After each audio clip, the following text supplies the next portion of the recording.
ओम शांति। ओम शांति। ओम शांति। आज बाबा कह रहे हैं बच्ची, यह पवित्रता की पावरफुल लाइट ही है जिससे धरती पर सभी विकारों का नाश हो जाएगा और पवित्र दुनिया की स्थापना हो जाएगी, है ना। यही पवित्रता की लाइट कितने कम लोगों के पास है, 800 करोड़ आत्माएं, और चुने कितने जाएंगे, इतने थोड़े से बच्चे, और पूरे विश्व का परिवर्तन कर देंगे।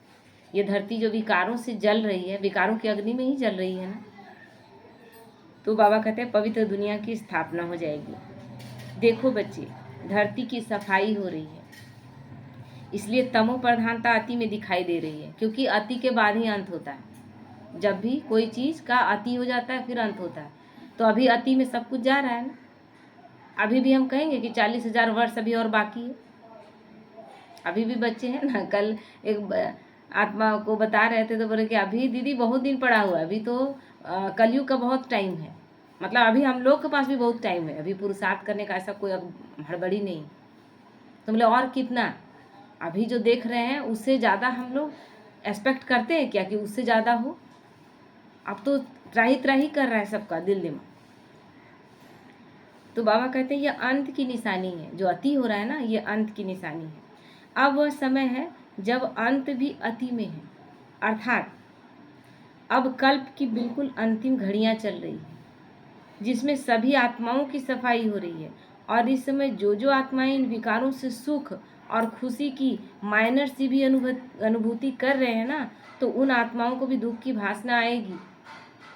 हम एक छोटा सा परिवार में, मेरा सब कुछ ठीक है, परफेक्ट है, हम खुश हैं। ये कलयुग का समय है, कब उस घर में सेंध लग जाएगा आपको पता नहीं चलेगा, क्योंकि आप उस समय में जी रहे हैं जब मतलब गर्मी है और आप कह रहे हैं कि नहीं नहीं हमको तो ठंडा लग रहा है। झूठ बोल रहे हैं ना, या तो झूठ बोल रहे हैं या फिर आप अपने गम को छुपा रहे हैं।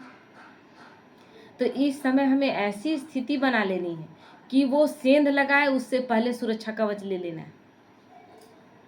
हम उसी में खुश हैं और अभी उस चीज़ में खुशी का अनुभव कर रहे हैं, तो दुख का भासना आएगा, यानी बाबा अनुभव कराएगा। समय ही ऐसा चल रहा है, नहीं तो बाबा अपने बच्चों को ले कैसे जाएगा। कुछ एक बच्चे केवल अपने सुख में हैं, अगर अल्पकाल के सुख में हैं तो वो रास्ता देख नहीं पाएंगे जो रास्ता वो दिखाने आया। तो कहेंगे कुछ, सिर्फ कुछ लोगों के लिए, बाकी लोगों के लिए क्या दुनिया स्वर्ग है क्या? नर्क सबके लिए है ना। तो आप जिस छोटी सी चीज़ में अभी खुश हो रहे हैं ना, आप अगल बगल नहीं देख पा रहे हैं, आप अपने अड़ोस पड़ोस में नहीं देख पा रहे हैं। आपको तो समझ में नहीं आता है कि सामने ही, आप लोग के सामने ही हुआ ना कि वो आत्मा शरीर छोड़ी, अभी उसके बच्चे पत्नी सब कितना दुखी थी, और बगल में ही कर्मा में जो डांस हुआ, कोई चीज़ में कमी किया गया क्या कि नहीं बगल का घटना घटा है, थोड़ा सा कम में निपटाया जाए? नहीं हुआ ना। ऐसी दुनिया हम चाहते हैं क्या? यही अति है, जब हम संवेदनहीन हो गए हैं, संवेदनाहीन है ही नहीं हमारे अंदर। तो उस जो छोटी सी खुशी है, आप आज कर्मा कर रहे हैं, लेकिन आप में से जितने लोग थे उसके घर में कल को वही उसी टाइप का दुख आ सकता है। यही चीज़ हो रहा है। सुखी कोई नहीं है, लेकिन उसमें थोड़े में ना लग रहा है कि नहीं इतना ठीक है, आदत पड़ गया। लेकिन जब अपने पर आता है तब लगता है कि नहीं बहुत बड़ा दुख आ गया। फिर उस दुख को भूल करके और फिर हम क्या करते हैं, दुख आता है तब फिर वैराग्य आता है, और फिर हम फिर उसी सुख में लगता है नहीं नहीं अभी भी बहुत कुछ ठीक है, और नहीं निकल पाते हैं। तो भगवान इसीलिए ना मुरली चलाया था उस दिन, क्या बोला था कि मैंने तुमको सजा संवार कर भेजा था बच्चे, रोल निभाने के लिए, तुम वहाँ फंस गए। मैंने फंसने के लिए नहीं कहा था, रोल निभा और अपने रोल में कभी फंसना मत। लेकिन वही चीज़ अभी हो गया, और इसमें हम सुख ढूंढते ढूंढते अंततः हम ख़त्म हो जाते हैं, और हमको अंत टाइम में लगता है कि अपना जीवन का सदुपयोग नहीं हो सकता। तो इस समय भगवान आया और इस समय नहीं करेंगे तो कब करेंगे? नहीं जानते थे तब तो कोई बात नहीं, लेकिन अब हमें नहीं फंसना है, अब इन चीज़ों में नहीं फंसना है। तो इसीलिए बाबा कहते हैं कि अगर माइनर सा भी खुशी आप अनुभव उन चीज़ों में कर रहे हैं तो फिर दुख की भासना आएगी ही। अर्थात जितना सुख का अनुभव कर रहे हैं ना, उससे ज़्यादा दुख का अनुभव करेंगे। और दूसरी तरफ आप आत्माएं जो कि बाप समान बनने का पुरुषार्थ कर रहे हो, वो बहुत जल्द ही नंबरवार पुरुषार्थ अनुसार बाप समान बन जाएंगे। और सच्चा खुशी किसके चेहरे में दिखेगा? अंत कहते हैं ना, अंत की हंसी सबसे अच्छी हंसी होती है। आप अभी हंस रहे हैं, आपने कल नहीं देखा। जो अंत की हंसी होती है वही सच्ची हंसी होती है। तो बाबा के बच्चे ही अंत में हर्षित रहेंगे। क्यों? क्योंकि वो ड्रामा के सारे गुह रहस्य को समझकर परफेक्ट बन जाएंगे। और हम अभी वहीं पर अल्पकाल के सुखों में अटके हुए थे। हमने तैयारी नहीं की, तो अंतिम में रोएंगे कौन? जो अभी हंस रहे।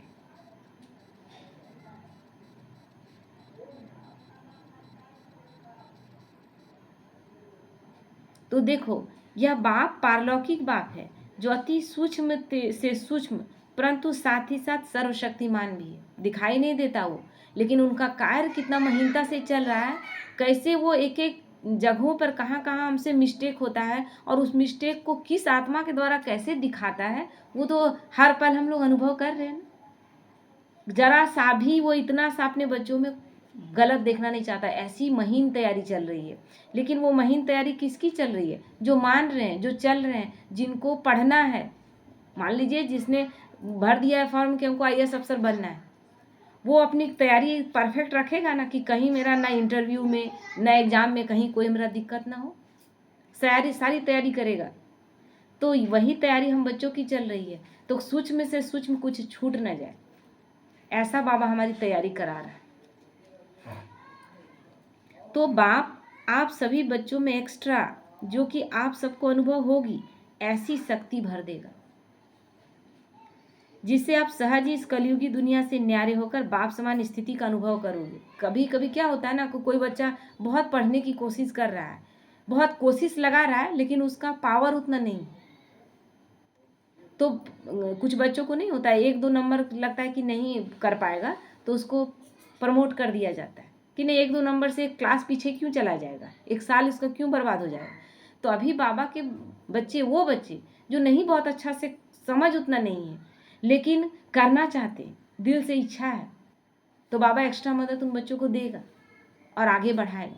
लेकिन जिन्होंने कोशिश ही नहीं की, जैसे कोशिश नहीं करने का मतलब क्या है, हम ठीक है, इतना करने में हम ठीक ही हैं, हम इतना ही करेंगे, ये बहुत बड़ा मतलब क्या होता है, भगवान का अपमान करना हुआ।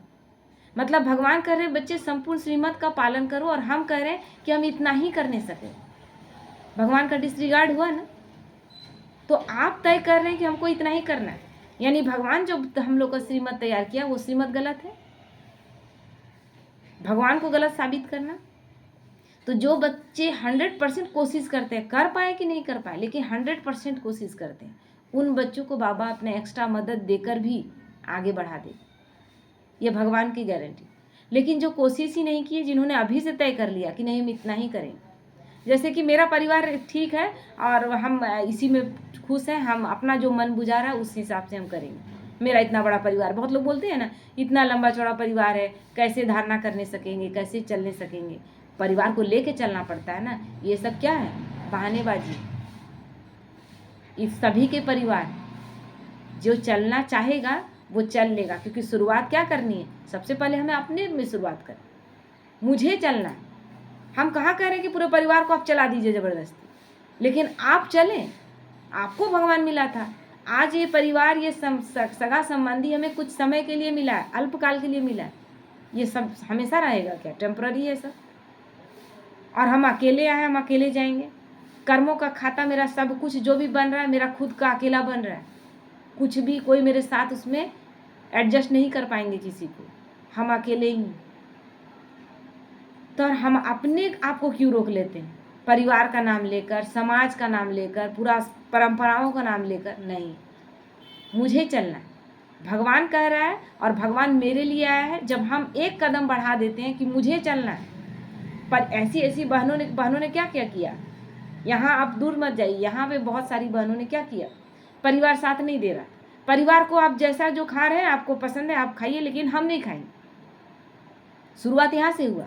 और बहनों ने दाल चावल और अचार से खाना शुरू किया, चोखा बनाकर अपना रखा, लेकिन धारणा शुरू कर दिया। ये नहीं कि हमको हरा सब्जी मिल रहा है, क्या मिल रहा है, नहीं मिल रहा है, अपने लिए वैरायटी का भी नहीं, मतलब पुरुषार्थ का इतना जज्बा था। अब बच्चा जब मेरा शुरू कर दिया कि हम दाल भात चोखा खा के भी रह जाएंगे बाबा, या मड़बत्ता चोखा खा के भी रह जाएंगे, बाबा साथ नहीं देगा।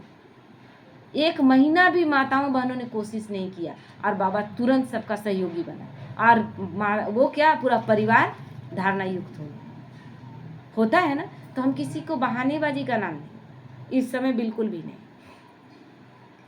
तो बाबा कहते हैं तो आप बाप सभी बच्चों में एक्स्ट्रा जो कि आप सबको अनुभव होगी ना, ऐसी शक्ति भर देगा जिससे आप सहज ही इस कलयुगी दुनिया से न्यारे हो जाएंगे।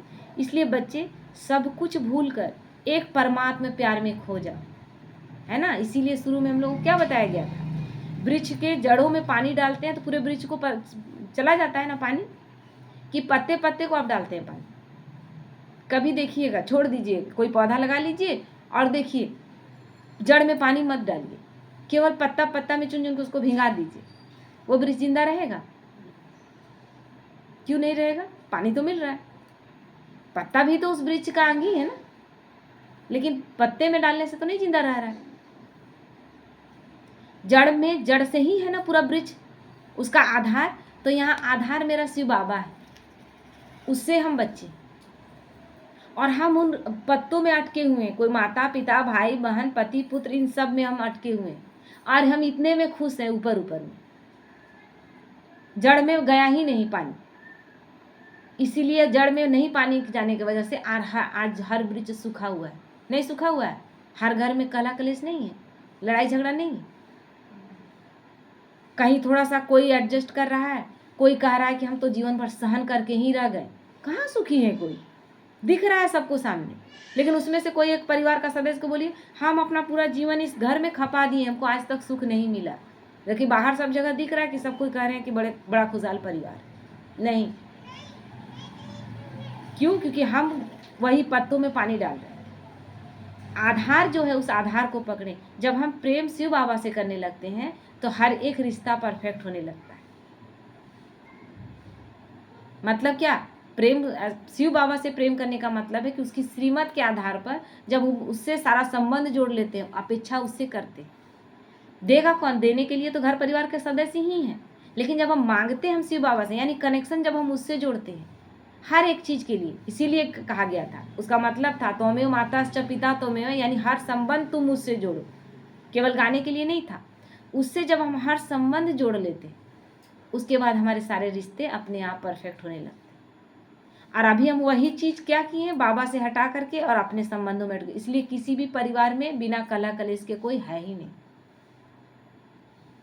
तो सर्व संबंध उससे जोड़कर उसके साथ चल कर देखें, हर घर खुशहाल बन रहा है ना।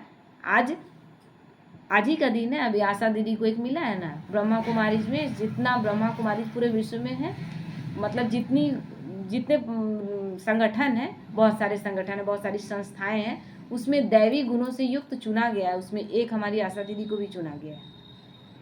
तो कहने का मतलब कि ब्रह्मा कुमारी अपने आप में आ रही है ना सामने। आज कितना सारा बात बोला गया, लेकिन सत्य प्रत्यक्ष हो रहा है ना। तो सर्व संबंध उस एक परमात्मा से जोड़कर देखें, उसके अनुसार चल कर देखें।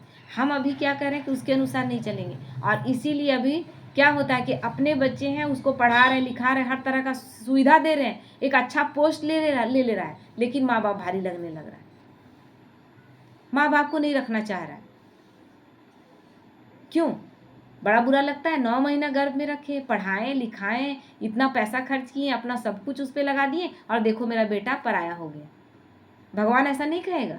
मैं अपने बच्चे के लिए इस कलयुगी दुनिया से निकाल कर उसे सतयुग में ले जाने के लिए आया, और मेरे बच्चों ने क्या कहा कि श्रीमत का पालन इतना नहीं करने सकेंगे, अपने हिसाब से करेंगे, तो बच्चे भी हमें हर कल्प में वैसे ही मिलेंगे। तो इसीलिए बाबा कहते हैं बच्चे सब कुछ भूल कर एक परमात्मा प्यार में खो जाओ। इस एक जन्म में, एक उसके बाद तो आपको परमात्मा का परिचय ही नहीं रहेगा। इस एक जन्म में जब हम भगवान को जानते हैं तो इस एक जन्म में कुछ साल नहीं उसको देंगे, पूरा 84 जन्म तो हम किसी और के लिए रहे, 83 जन्म, 84 जन्म भी उसी दूसरों के लिए ही रहे। ये कुछ साल केवल 84वें जन्म का देना है, बस, और कुछ नहीं करना। बार बार परमात्मा की गोद में जाकर बैठ जाओ। जब भी कोई बात लगे कि नहीं हमसे हैंडल हो रहा है, तो बाबा की गोद में बैठ जाओ। आप बच्चे संपन्नता के बिल्कुल नज़दीक हो, इसलिए ज़्यादा सोचो मत, बस बाबा के प्यार में खोए रहो, क्योंकि उसके प्यार में खोए रहेंगे तो कोई भी चीज़ हमें छू नहीं सकती। कोई परिस्थिति छू नहीं सकती। यह परमात्मा में प्यार ही न्यारापन लाएगा, है ना, क्योंकि जितना उससे संबंध बढ़ता जाएगा तो दूसरे से न्यारापन बढ़ता जाएगा। मेरा अटैचमेंट जितना इधर है, दर्द भी है, दुख भी है, और प्राप्ति कुछ भी नहीं है, क्योंकि जड़ों से हम अलग हैं, जड़ से ही छूटे हुए हैं, सुख रहे हैं और प्राप्ति उन चीज़ों से कर रहे हैं कि क्यों नहीं मिल रहा है, मिलेगा ही नहीं। तो कुछ भी हो जाए, चाहे किसी से, चाहे स्वयं से, वो सब कुछ बाप को सुनाकर बाप की गोद में समा जाओ। किसी से कुछ भी हो रहा है, अपना मेरा स्वभाव संस्कार ही कभी कभी आड़े आ जाता है, वही प्रॉब्लम कर दे रहा है, लेकिन सब कुछ बाबा को सुना दो कि बाबा हमको आपके साथ चलना है, हम नहीं कर पा रहे हैं, मेरा ये कमी कमजोरी है, मेरा ये संस्कार है जो हम बदल नहीं पा रहे हैं, लेकिन आप आए हो, आप नहीं बदलोगे तो आप ही को हम दोष लगाएंगे। लड़ना उससे है, हर बात के लिए उससे तकरार करना है, और कोई नहीं है। और जिससे आप तकरार करके सोचेंगे कि रूस के और उससे हम कोई काम बनवा लेंगे, अब नहीं होगा, करके देखिए।